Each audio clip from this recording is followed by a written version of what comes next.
Right. So let's understand what is ETF. So as the full form of ETF is exchange traded fund.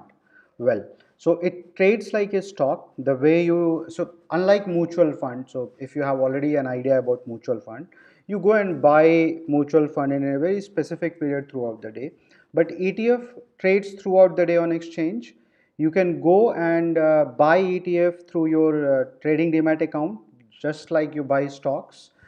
The concept of ETFs, like companies, they pull money from a lot of people, pull together, and then they invest this money for a specific purpose.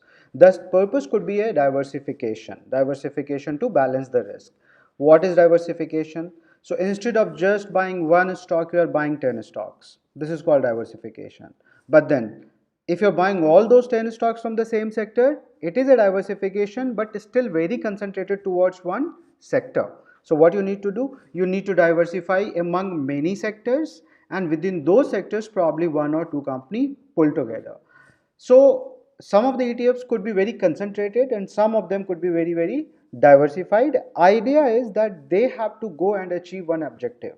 Okay, so in the last video you saw in the same class is about Nifty, that you can always also invest into the performance of Nifty. So if Nifty goes up, you will make money. If Nifty goes down, you will make the money, lose money in the same proportion, right?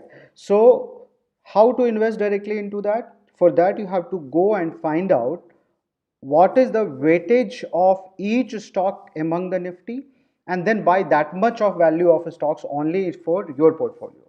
It may require even to, if you go and do in that fashion, that can be very cumbersome, very complicated. You will not be able to achieve as a retail investor for sure. Okay, your minimum investment size may even go up to 10 lakh or 15 lakh to achieve into the same fashion. So to simplify this, there are companies who said, okay, you all people give me the money, I'll allocate this money in such a way that it will track the performance of the Nifty itself. So to track such instruments, we have ETF, exchange traded funds, which can be traded on stock exchange just like this stock. So this is what is the ETF. Practically, if you really want to see, you have to again go to the NSE website, and there if you type ETF, you will see here there are many ETF which are listed there. Highly traded ETF right now on Nifty or the NSE is Nifty 50 company. So if you would have Reliance company, and Reliance and Nippon has a joint venture. Initially, sometime back it used to be called Reliance Nifty Bees, but now I can see that it is written Nippon India ETF Nifty Bees.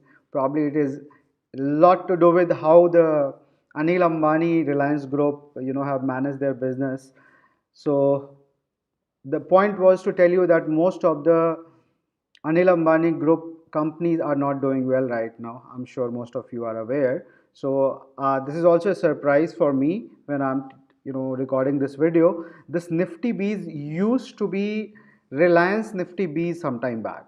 Okay, but now I can see it is Nippon India ETF Nifty B. So if you go and open this market today has traded around 35 lakh. So market has just opened 15-20 minutes back, and around half an hour back it's 9:51. So market opened at 9:15, it's 9:51. Around in 40 minutes you can see that 35 lakh trading volume has happened on Nifty Bees, Nippon India ETF Nifty Bees. So see, you can see it is 12,7,3.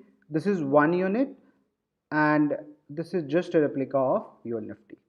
So it is just one unit.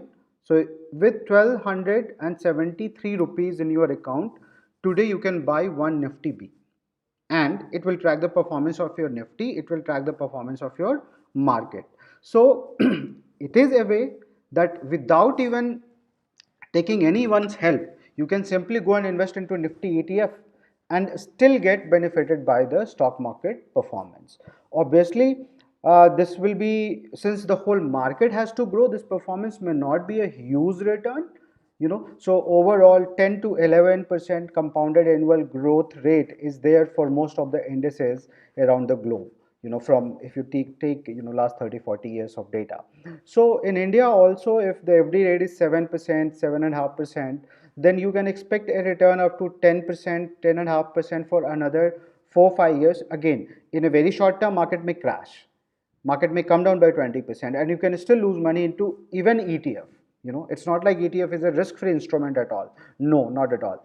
ETF also can give you a hit of your portfolio. So the best way of probably getting into ETF kind of instrument, that you keep buying every month, keep buying every quarter, and buy it from a perspective of the long term, right? So hope you okay. There are other companies also who are managing these ETFs. You can go and see on NSE, but my suggestion would be, so that you have to go into something which have the highest liquidity. So Nippon India ETF Nifty Bs is having the highest liquidity. So every time you will come in the market to buy and sell, you will always get buyer and seller both, seller and buyer both. So there are other also which are there. So you can see Nifty Bank Bs. So it will track the performance of the bank Nifty. Okay.